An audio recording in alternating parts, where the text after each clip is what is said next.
Alors bonjour à tous, et comme convenu, on va continuer les épisodes sur l'Unattend Servicing dans des ISMGI version modifiée. Et on va regarder cette fois-ci l'option 2.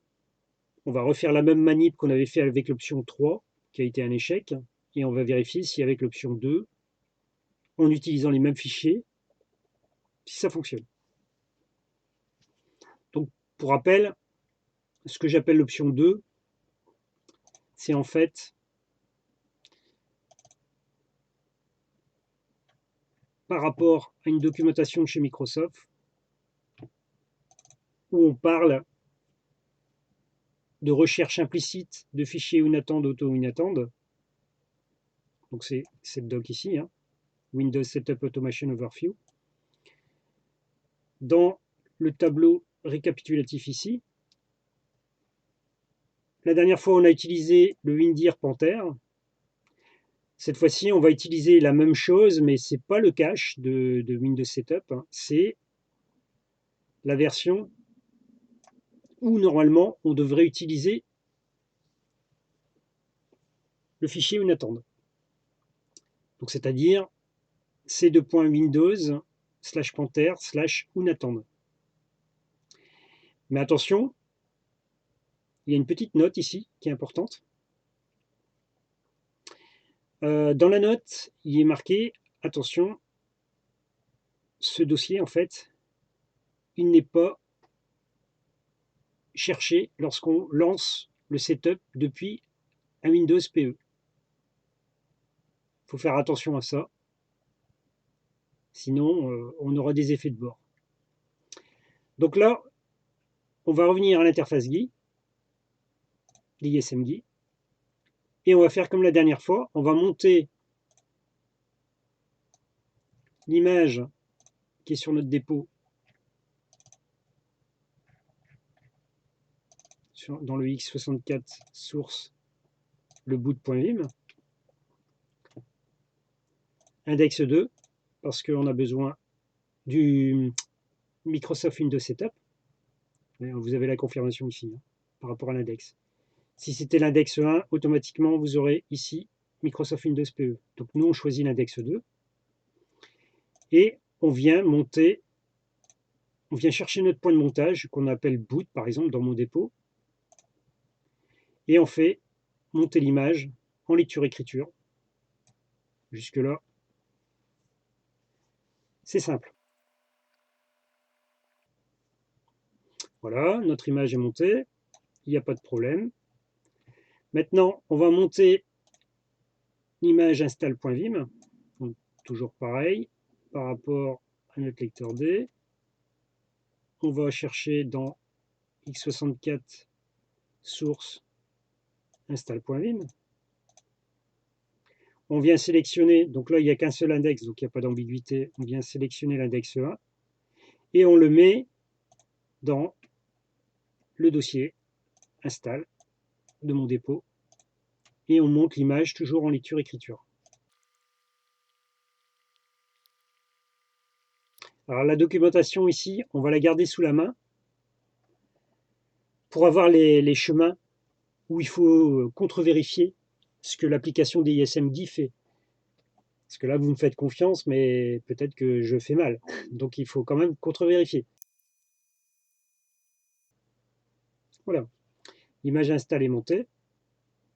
Donc la partie la plus longue, elle est faite. Maintenant, on va aller sur Unattend. On va rafraîchir les points de montage. On vient sélectionner notre boot. On va sélectionner l'étape 6 pour éviter le petit aléa qu'on avait mis en évidence à cette étape, justement. Et on va chercher notre fichier XML, auto-Unattend. Donc, c'est parti.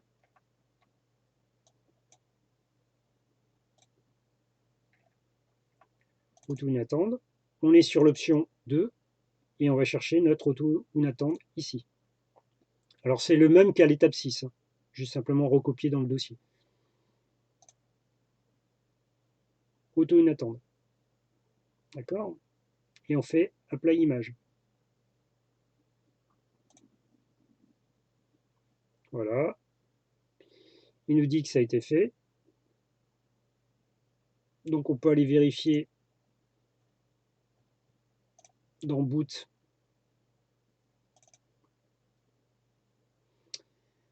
Dans source, on a auto-inattend. On peut lire son contenu. Donc on a bien la partie de la passe offline et la passe WinPE qui est ici, avec le partitionnement qu'on lui a imposé. D'accord? Ensuite, on revient à l'interface GUI, l'ISM GUI, et on vient sélectionner notre image install, et on vient sélectionner l'option 2, et on injecte notre fichier unattend. Voilà. Et je fais appliquer.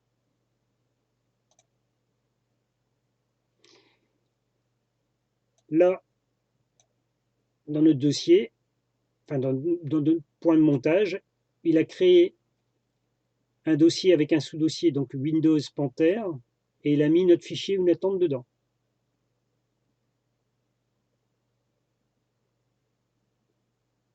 D'ailleurs, ici, il manque quelque chose parce que je n'ai pas l'extension de fichier. Ah, là, on a peut-être un petit bug.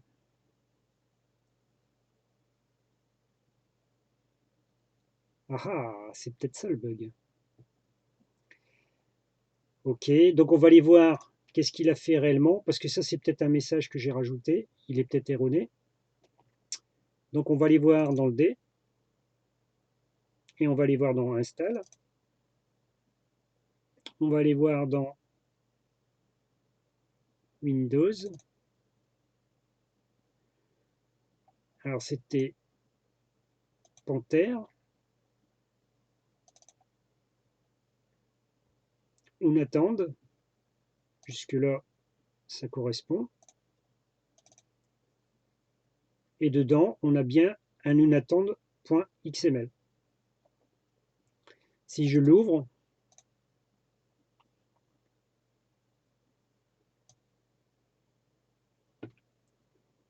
donc l'utilisateur DD333, etc., la langue, la spécialisation et la généralisation, auto-activation, d'accord.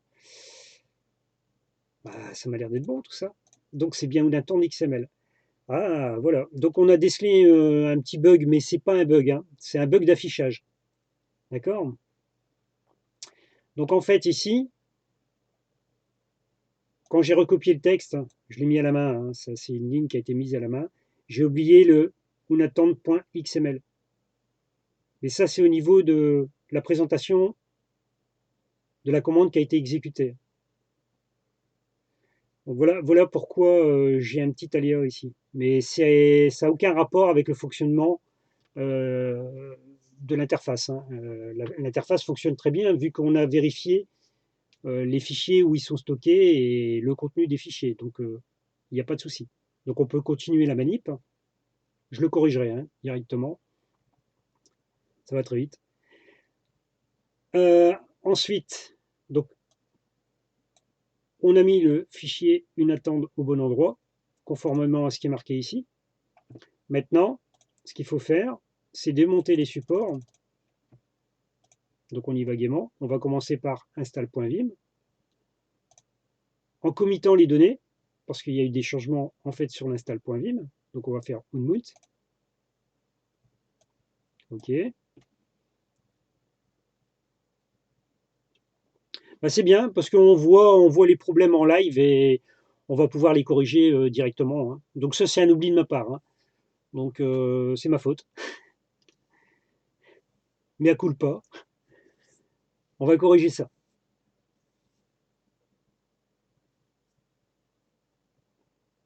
Mais je répète, hein, ça n'a aucune incidence sur le fonctionnement de l'interface, hein. C'est juste au niveau de la présentation. Voilà. L'image install est démontée, donc il n'y a pas de souci. Donc on va faire la même chose avec boot.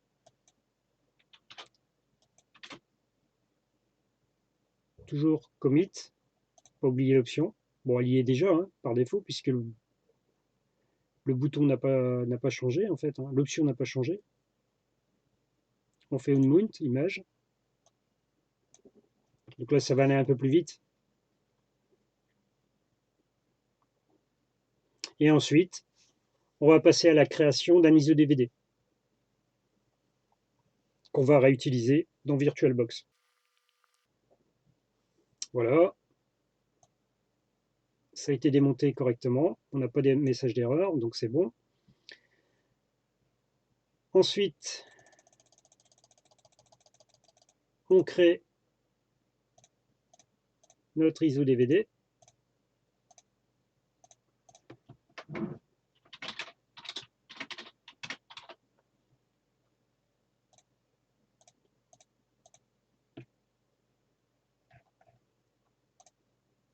On sélectionne la source, donc c'est l'ISO qu'on vient de modifier, et on met la destination qui est le dossier ISO ici, en espérant qu'il est bien vide.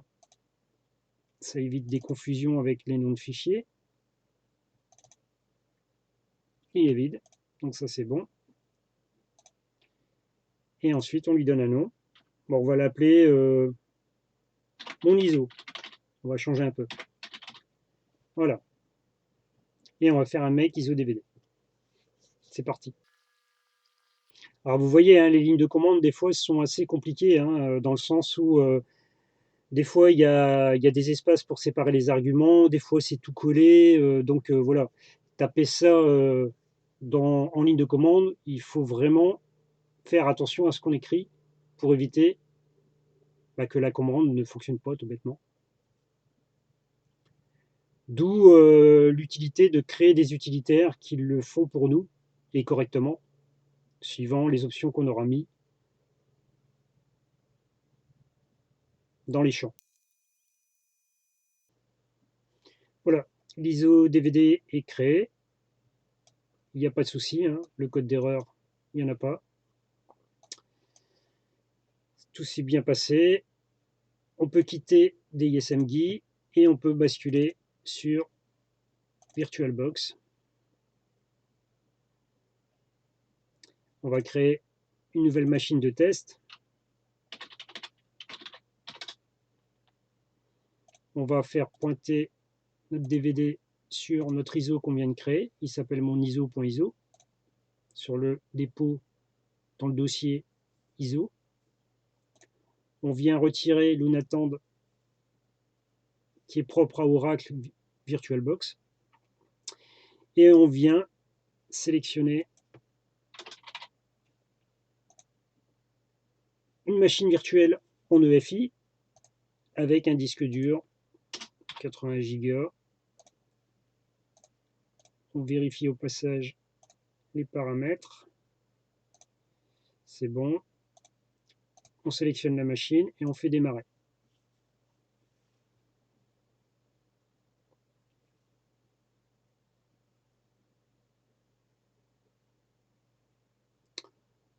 On clique droit, gauche sur la fenêtre et on appuie sur la barre d'espace pour lancer le DVD. On repositionne les fenêtres. Voilà, comme ça. Et maintenant, on regarde la télé. Voilà, démarrage du programme d'installation. Voilà, début de l'installation. Donc, il va copier les fichiers. Donc là, c'est parti.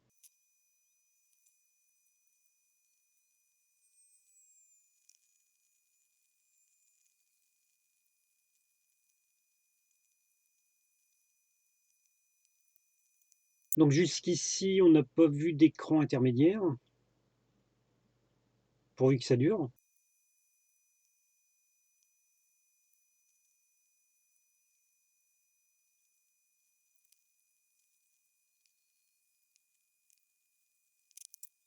Donc là, c'est l'instant de vérité, du moins concernant le zéro touch.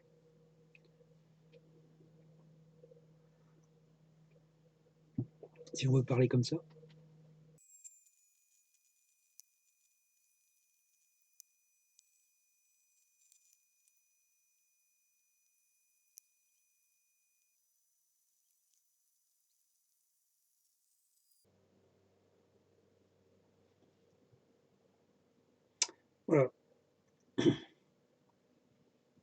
Pardon. Donc là, on arrive sur DD333, donc c'est bien le compte d'utilisateur que j'ai demandé à créer. Donc bien sûr, il n'y a pas de mot de passe, donc c'est pour ça qu'il nous demande de mettre un mot de passe. On n'a pas vu d'écran intermédiaire, donc en fait, ça s'est bien passé, enfin, logiquement. Maintenant, on va vérifier les paramètres. Après que le bureau a été construit, c'est même plus que le bureau, c'est le profil carrément.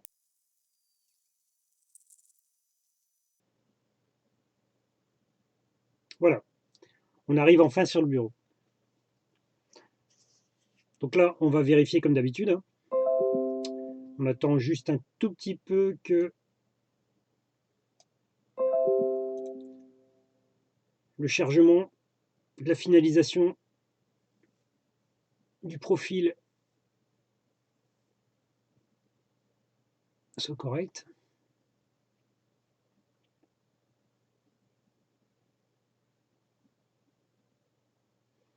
Ok, je pense qu'il a... Ok. Donc on va regarder les paramètres système. Ok.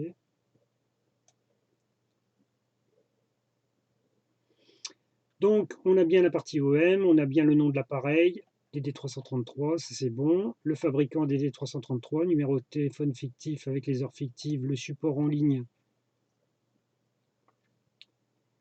qui pointe sur le GitHub de DD333. D'accord, ici.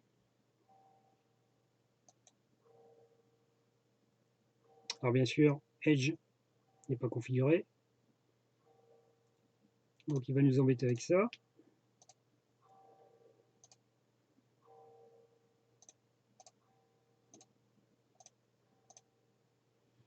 Ok. D'accord. Maintenant, on va vérifier les paramètres du gestionnaire disque. On va ouvrir tout de suite la console CMD. J'ai pas eu le temps de la fermer. C'est pas grave.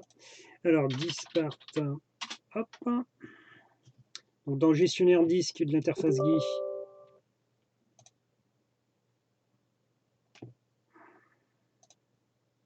on a bien notre label sur la partition C qui s'appelle Windows. On a bien la partition EFI et la partition Recovery. D'accord, donc ça me paraît correct. Ici, on va faire un select disque 0, list partition, list volume. Et on retrouve bien nos labels de disque et les tailles qu'on avait demandé de mettre, ainsi que les formatages, la partition masquée sur la recovery, ça c'est normal. Tout ça c'est bon. Ensuite, si on fait un univers, on a bien une 22H2 avec DD333.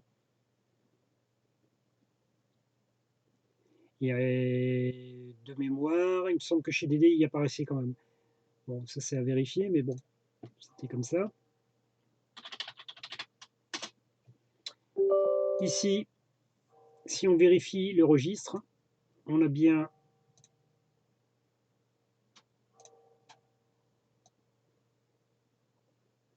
dans Windows NT, courant de version, on a bien nos deux paramètres, organisation chez DD et propriétaire DD333.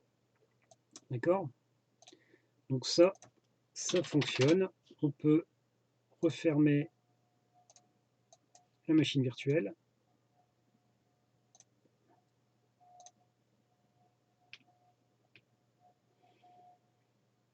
Donc voilà, ça c'était pour l'option 2.